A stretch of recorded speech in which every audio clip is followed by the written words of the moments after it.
আসসালামু আলাইকুম শেখ।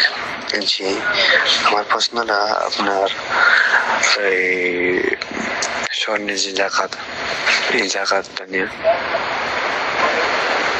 এই স্বর্ণের জাকাতটা তো আপনার দেওয়া হয় নাই। আপনার 1 বছর পার হয়ে গেছে, কিন্তু আমার খেয়াল ছিল না। হঠাৎ করে আমার স্মরণ হয়েছে। এটা আপনার কিভাবে দেওয়া, এটা একটু বিষয়টা নিয়ে আপনি একটু বলে দিতেন। আসসালামু আলাইকুম। জি শেখ। আর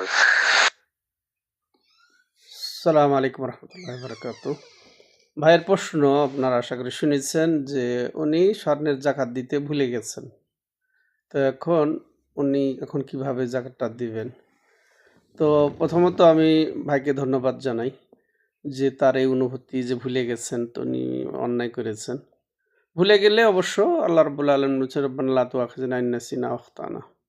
যে এটাই আল্লাহ শিক্ষা দিয়েছেন যে আমরা যেন আল্লাহ যেন না পাকড়াও করেন ভুলে গেলে। তো ভুলে গেলে ওটা সমস্যা নেই। এখন আপনি যখনই স্মরণ হয়েছে এটা জাকাত দিয়ে দিবেন। জাকাত ফরজ হয় বছর পুরো হয়ে গেলে ফরজ হয়ে যায়।